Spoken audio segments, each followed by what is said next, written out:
이태원에 있는 서울 아파트 19억짜리가 2,200만 원까지 떨어졌는데요. 이런 물건 싸다고 덜컥 낙찰받았다가 모든 걸 잃을 수 있습니다. 이 아파트는 우리가 일반적으로 알고 있는 아파트보다는 세대수가 작은 아파트예요. 아파트보다는 고급 빌라에 좀 더 가깝다라고 볼 수 있는데요. 위치는 이 경리단길과 좀 가까이 위치해 있고 녹사평역에서는 도보로 12분 정도 걸리는 곳이에요. 그런데 아무래도 이게 남산 쪽에 있다 보니까 이 녹사평역에서 이 집까지 가기까지는 경사가 좀 있을 것 같다라고 생각을 할 수 있고요. 세대수가 작은 거, 경사가 있다라는 단점이 있지만 요즘 엄청나게 핫한 이 용산구에 집을 2천만 원에 살 수 있다면 이런 단점이 솔직히 무슨 소용이 있겠어요? 낙찰만 받으면 그냥 19억을 벌 수 있는데요. 그런데 이렇게 낙찰받아가면 20억 가까이 벌 수 있는 이 물건을 왜 아무도 입찰을 안 하고 있을까요? 이런 물건들을 경매 초보자분들이 아무것도 모르고 덜컥 낙찰을 받았다가 낙찰받고 나서 보니까 중대한 하자가 있어서 입찰할 때 냈던 입찰 보증금을 다 몰수당하게 되는 거예요. 그럼 입찰할 때 냈던 돈을 돌려받지 못하게 되는 겁니다. 이 경매 물건 같이 한번 살펴볼 건데 건물 면적은 81.735제곱미터입니다. 전용 면적이 24평 정도 되는 거다라고 볼 수 있는데요. 공급 면적으로는 32평에 해당하는 아파트예요. 고급 빌라에 해당을 하는 거기 때문에 이 구조도 일반 아파트와는 조금 사뭇 다르게 생겼다고 보시면 됩니다.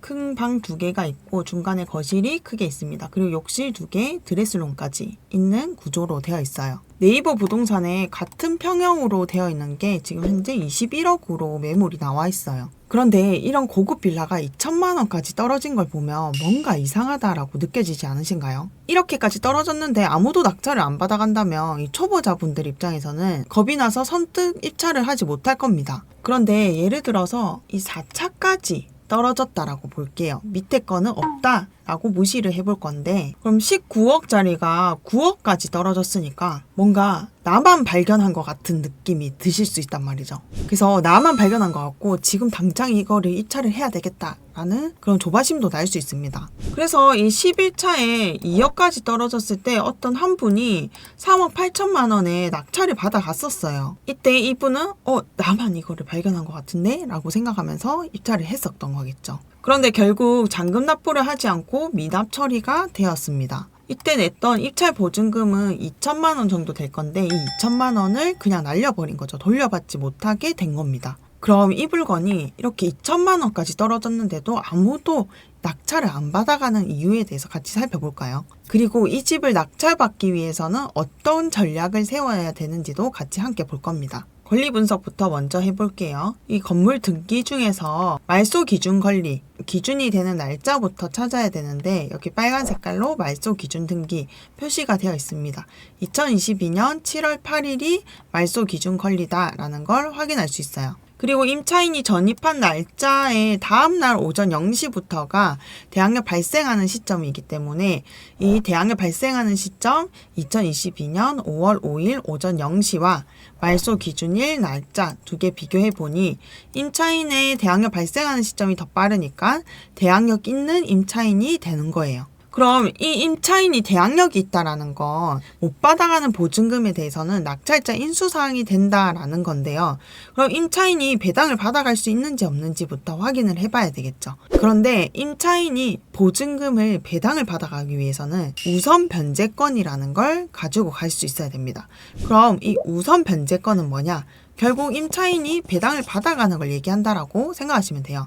우선 변제권을 가지고 가기 위해서는 총 3가지 조건이 다 충족돼야 됩니다. 첫 번째는 전입신고를 해야 되고, 두 번째는 확정일자를 받아야 되고, 세 번째는 배당 요구 종기일 이전에 배당 신청을 해야 돼요.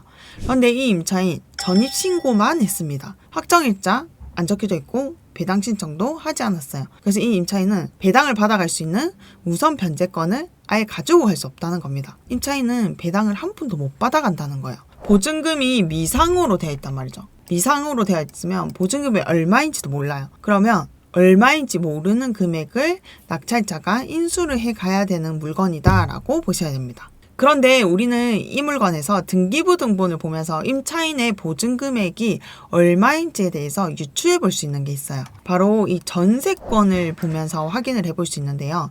전세권 보니까 똑같은 임차인이 전세권을 설정을 했습니다. 임차인이 설정한 전세권 금액은 18억 5천만 원이에요. 그리고 이 18억 5천만 원의 전세권도 근저당 말소 기준 관리보다 더 빠른 날짜이기 때문에 못 받아가는 금액에 대해서는 낙찰자 인수사항이 되는 겁니다. 그러니까 임차인은 보증금이 18억 5천만 원이고 임차인으로서 또는 전세권자로서 이 18억 5천만 원을 한번 받아갈 수 있다는 거야. 이 전액에 대해서 못 받아가는 금액은 낙찰자 인수사항이 되는 물건이 된다는 겁니다. 그럼 이 집은 시세가 21억으로 나왔었단 말이죠. 그럼 3억 8천만 원에 낙찰을 받아갔던 이 사람은 이거 플러스 18억 5천만 원에 대한 전세 보증금을 인수를 따로 했어야 됐어요. 그럼 3억 8천만 원 더하기 18억 5천만 원 더하면 22억 3천만 원에 이 집을 매수하는 격이 됐었던 겁니다. 그래서 이 미납한 사람은 시세보다 더 높게 자기가 사가는 거니까 미납할 수밖에 없었지 않나 라고 생각이 들긴 해요. 그럼 이 집을 낙찰받기 위해서는 어떻게 해야 될까요? 이 집은 현실적으로 현금을 19억 가지고 있는 사람이 입찰을 해볼 수 있는 물건입니다. 일단 용산구니까 조정대상 지역이란 말이죠. 그러니까 규제가 심한 지역이라는 거예요. 대출에 대한 규제도 심하다는 겁니다. 그래서 이 용산구는 다른 지역에 비해서는 이 대출이 좀 적게 나오는 지역이었는데 심지어 이 물건을 낙찰을 받겠다라고 하면 낙찰자가 인수해야 되는 금액이 따로 있잖아요. 그러면 권리상 하자가 있는 물건이란 말이죠. 권리상 하자 있는 물건은 은행에서 대출을 잘 안 해주려고 합니다. 그래서 이 물건은 조회수가 거의 6천 명이 다 돼가는데도 지금 아무도 입찰을 안 하고 있다는 겁니다. 왜냐면 실투자를 할 수 있는 현금 자체가 엄청나게 큰 물건이기 때문이에요. 그리고 이렇게 유찰이 많이 된 물건을 분석할 때 참고하셔야 되는 게 만약 내가 이 물건을 3천만 원에 낙찰을 받았어요. 근데 임차인한테 18억 5천만 원을 따로 줘야 되는 상황인 거예요. 그럼 내가 취득세를 낼 때 이 3천만 원을 취득가를 기준으로 잡고 이 3천만 원에 대한 취득세만 내면 되는 거 아니냐라고 헷갈려 하시는 분들이 있단 말이죠. 근데 이 취득세를 신고하라고 가보면 따로 인수할 사항이 있는지 없는지 물어봅니다. 그리고 구청 자체에서도 이 권리 분석을 다시 해요. 내가 3천만 원에 이 물건을 낙찰받았다 하더라도 인수해야 되는 금액 18억 5천만 원이 있으면 합친 금액 22억 3천만 원이 취득가가 되는 겁니다. 그럼 22억 3천만 원의 취득세가 나오게 되는 거겠죠. 그럼 결론적으로 말씀드리면 내가 입찰하는 금액보다도 실질적으로 인수하는 금액까지 다 합쳤을 때 그 금액이 취득가의 기준이 된다는 겁니다. 이번엔 서울 중랑구에 위치해 있는 아파트를 볼 건데요. 6억 4,200만 원의 감정평가를 받은 물건이 지금 2억 1천만 원까지 떨어진 상태입니다. 뭔가 쎄하죠? 한번 위치부터 먼저 볼까요? 여기 경의중앙선 양원역이랑 좀 가까이 위치해 있는 아파트고요. 그리고 조금만 걸어가면 이 공원이 또 크게 위치해 있습니다. 그리고 바로 앞에 보면 초중고가 바로 붙어져 있어요. 그래서 위치상으로는 실거주하기에는 엄청 괜찮은 위치다라고 볼 수 있습니다. 그럼 권리 분석 한번 볼 건데 이 물건도 임차인이 있네요. 임차인 말소 기준일이 2022년 5월 12일이고 임차인의 전입신고일자가 2019년 5월 21일입니다. 대항력 발생한 시점이 2019년 5월 22일 0시가 되겠죠. 그래서 말소 기준일보다 앞서기 때문에 대항력 있는 임차인이 되는 거예요. 그런데 아까 전에 말씀드린 임차인이 배당을 받아가기 위해서는 우선 변제권이 있어야 되는데 우선 변제권을 가지고 갈 수 있는 세 가지 조건. 전입신고를 해야 되고 확정일자 받아야 되고 배당 요구 종기일 이전에 배당 신청해야 되는 거. 지금 보니까 이 임차인도 전입신고밖에 안 했죠. 우선 변제권이 없는 임차인입니다. 그러면 이 물건도 입찰 금액 외에 임차인의 보증금 4억 6천만 원을 따로 다 물어줘야 되는 물건이구나라고 분석해 볼 수 있는 거죠. 다행히도 이 물건은 아무도 입찰을 하지 않았습니다. 입찰 보증금 몰수당하지 않은 물건인 거예요. 이 아파트 최근 실거래 찍힌 금액이 6억 9천만 원이에요. 그리고 현재 나와 있는 매물 중에서 최저가가 얼마인지 한번 확인해 볼게요. 최저가는 7억 1천만 원입니다. 그럼 2억 1천만 원에 낙찰받아서 4억 6천만 원의 임차인 보증금을 물어주게 된다면 6억 7천만 원이 되겠죠. 그럼 지금 현재 나와 있는 이 최저가 매물보다는 더 저렴하게 낙찰을 받아갈 수 있긴 하지만 이 물건 대출을 받을 수 없는 물건이라 했잖아요. 그래서 대출이 나오기 어려운 물건이기 때문에 현금을 그만큼 많이 투입하는 것 대신해서는 크게 메리트가 있는 물건은 아니다라고 보셔야 됩니다. 지금 봤던 물건처럼 대항력 있는 임차인의 보증금을 인수를 해야 되는 물건인데도 낙찰을 잘 받아간 물건이 있어서 같이 한번 보도록 할게요. 이 아파트는 강남구 논현동에 있는 논현 아이파크 아파트입니다. 세대수는 작은 아파트인데 20년에 지어진 신축 아파트예요. 지금 감정평가는 15억 1천만 원에 감정평가를 받았는데 5차까지 유찰돼서 최저가는 6억 1,849만 6천 원이 됐고 입찰을 한 명 했습니다. 6억 7,300만 원에 입찰을 했어요. 그럼 임차인을 한번 보러 갈게요. 말소 기준일 2022년 10월 5일, 전신고한 날짜가 2022년 9월 30일. 그러면 대항력 발생하는 시점은 2022년 10월 1일 0시가 되겠죠. 대항력이 있는 임차인입니다. 보증금이 9억 3천만 원이고 배당 신청을 하지 않았기 때문에 배당을 받아갈 수 없는 임차인이 되는 거예요. 그럼 이 낙찰자는 지금 6억 7,400만 원을 낙찰받아서 인수해야 되는 금액 9억 3천만 원을 인수를 해야 되는 거예요. 그럼 이 둘을 더하면 결국 이 낙찰자는 16억에 이 아파트를 사가게 되는 겁니다. 가장 최근에 거래된 금액은 15억 3천만 원에 거래가 됐고요. 그리고 현재 나와 있는 최저 매물가는 17억에 올라와져 있습니다. 이 물건 같은 경우는 지금 한 분이 낙찰을 받아갔다 했단 말이죠. 아직까지 잔금 납부는 하지 않았습니다. 그럼 잔금 납부를 했다라고 뜨게 되면 등기부등본 발급받아서 대출은 받았는지, 대출은 어느 정도 얼마나 받았는지를 확인해 보는 것도 엄청나게 도움이 되실 겁니다. 그리고 이 물건은 한 가지 더 체크해야 될 게 있어요.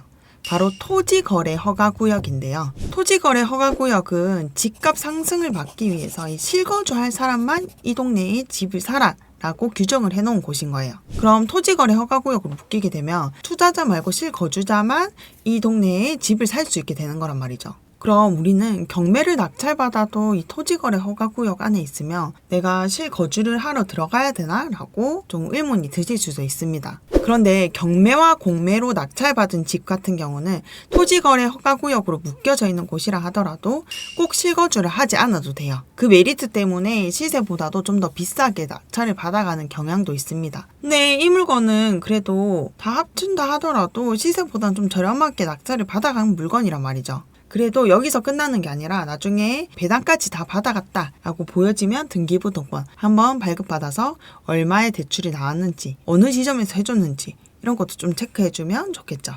여러분, 경매 처음 접하면 어떠세요? 솔직히 엄청 매력적으로 보이죠? 시중에 나와 있는 비싼 집보다도 훨씬 싸게 낙찰을 받을 수 있다라는 말도 들어보셨을 거고, 내 집 마련이든 투자든 큰 돈을 벌 수 있을 것 같다라는 기대감이 부풀어 오를 겁니다. 그런데요, 오늘 영상처럼 제대로 분석하지 않고 자칫 잘못해서 입찰 보증금 날리는 경우들도 정말 많이 있습니다. 왜 겁을 주냐고요? 저는 여러분들이 진짜 내가 돈을 벌고 싶다라면 이 관점을 바꿔야 된다고 생각을 해요. 경매는 진입장벽이 높습니다. 하지만 이게 오히려 기회가 될 수 있어요. 한번 제대로 배우고 진입을 하면 다른 어떠한 사업보다도 돈 벌기가 훨씬 쉬운 구조예요. 저는 그래서 항상 경매로 돈 벌기 진짜 쉽다라고 이야기를 합니다. 그래서 욕을 좀 먹기도 하지만요. 그런데 저는 솔직한 제 심정을 이야기를 해드리는 거예요. 제 경험의 바탕으로 이야기를 해드리는 겁니다. 실제로 저는 직장 생활도 해봤고 영업도 해봤고 사업도 해봤단 말이죠. 그런데 이것도 다 해보니까 하루에 3시간이라고 월 1,000만 원씩 벌 수 있다. 이거는 진짜 정말 말도 안 되는 소리였어요. 남들보다 100배는 더 열심히 해야지만 성공을 할 수 있을까 말까였던 거죠. 이런 일들의 공통점은 뭘까요? 진입장벽이 낮다라는 겁니다. 그래서 진짜 나도 돈 벌고 싶다 하시는 분들이 너도 나도 막 진입을 하는 거예요. 그런데 그 안에서 진짜 경쟁력을 얻기에는 현실적으로 너무 어렵단 말이죠. 한번 내가 돈을 벌었다 하더라도 새로운 경쟁자들이 와서 또 압박을 하기도 하고 정말 보통인 사람이 진입을 하기에는 너무 어려운 영역들인 거죠. 제가 경매가 쉽다, 돈 벌기 쉽다라고 이야기해드리는 이유는 바로 여기에 있습니다. 잘못 배우고 무작정 시작하면 위험하지만 제대로 배우고 실제로 수익도 내보고 경험을 쌓으면 다른 어떠한 방법보다도 돈 벌기는 정말 쉬우실 거예요. 생각해보세요. 이 경매라는 건 한 번 제대로 배우게 되면 내 집 마련을 할 때도 돈을 벌기 위해 투자할 때도 다 활용을 할 수 있는 거예요. 그래서 저는 이런 노하우들을 이렇게 유튜브에서 무료로 풀어드리고 있습니다. 새로운 영상이 올라올 때마다 놓치지 않고 다 영상을 보고 싶은 분들은 구독 버튼 꼭 눌러주세요. 그리고 한번 제대로 나도 배워보고 실천을 해보고 싶다 하시는 분들은 이 댓글에 나도 할 수 있다 라고 적어주세요. 여러분의 성공을 응원합니다. 항상 감사드립니다. 다음 영상에서 뵐게요.